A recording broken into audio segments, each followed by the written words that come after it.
Nshuti bakundwa, dukomeje kwiga igitabo ubutumwa ku basore, tugeze ku gice cya 63 umurimo mu byerekezo bitandukanye. Imana irahamagara abagabura, abakozi bigisha Bibiliya n'ababwiririsha ubutumwa ibitabo. Ni mu mutyo abasore n'inkumi zacu bagende nk'ababwiririsha ubutumwa ibitabo, abavugabutumwa n'abakozi bigisha Bibiliya, kandi bagende baherekejwe n'abakozi bafite ubunararibonye bashobora kubereka uko bakora bakagera ku ntego bihaye.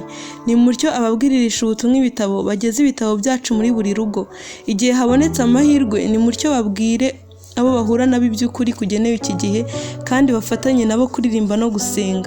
Igihe uburyo butunganye bwakurikijwe neza mu murimo dukorera Imana, umusaruro w'abantu uzakoranyirizwa hamwe.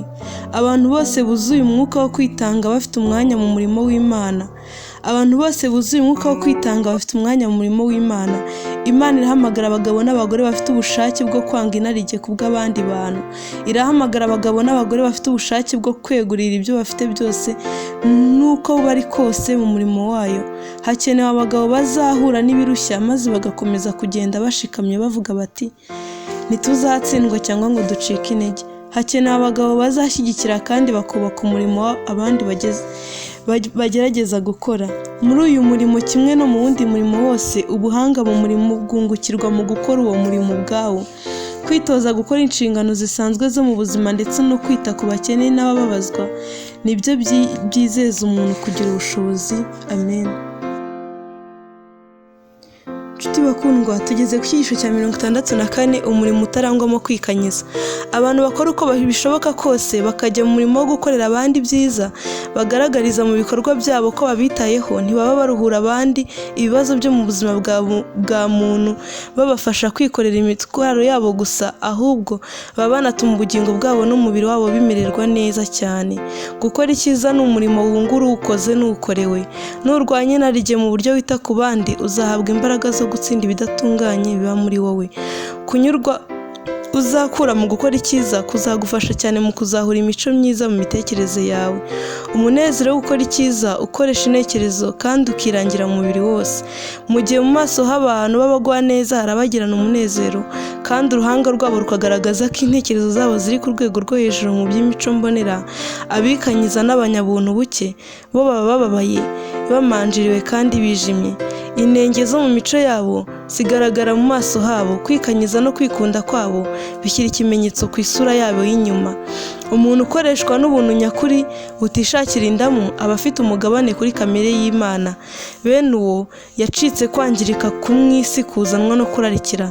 Naho abikanyiza n'abanyamururumba bo bomatana no kwikanyiza kwabo kugeza ubwo gukamura impuhwe bagirira abandi, kandi mu maso habo hagaragaza ishusho y'umwanzi wacumuye aho kugaragaza ukwera n'ubutungane. Nshuti bakundwa, tugeze ku cyigisho cya 65 ingororano iva mu gukorana umwete.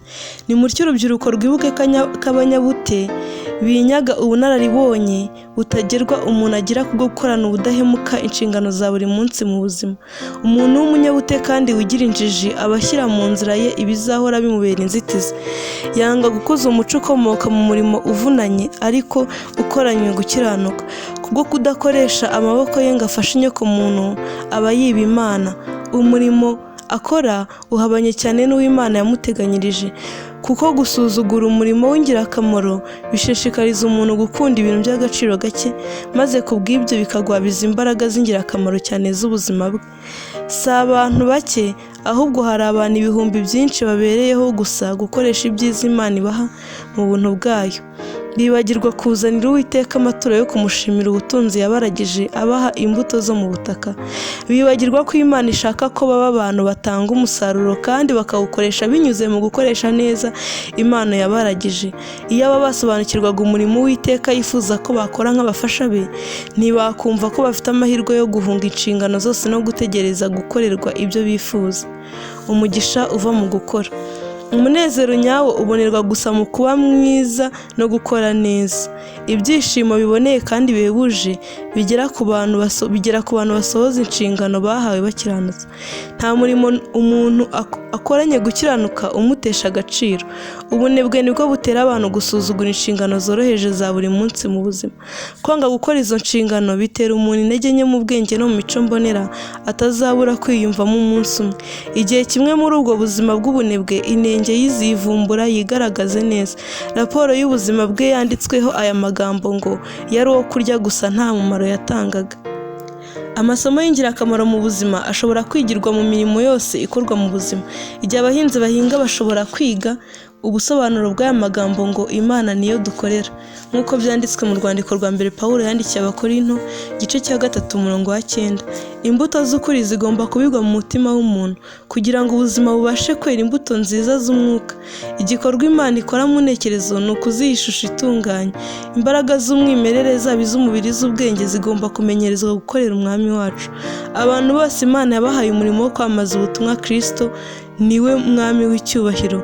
Nyamara yaravuze ati umwana w'umuntu ntiyaje gukorerwa ahubwo yaje gukorera abandi. Matayo 20:28.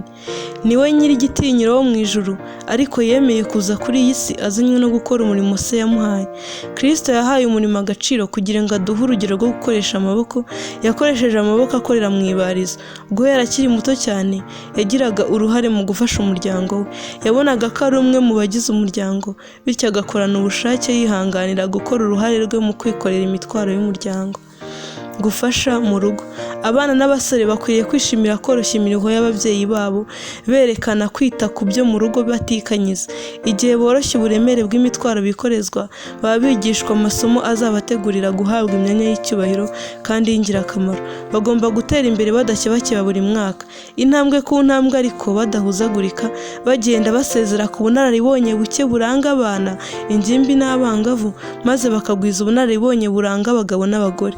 Mu gusohoza bakiranutse inshingano z'imuhira zoroheye bahabwa, abahungu n'abakobwa baba bashinga urufatiro rwo kugera ku rugero ruhanitse mu by'ubwenge, imico mbonera n'iby'umwuka. Igishoro kiranga ahazaza. Nshuti basore, mwibuke ko umunsi wose, isaha yose n'akanya kose mumara muba muboha urushundura ruzaranga amaherezo yanyu ubwanyu.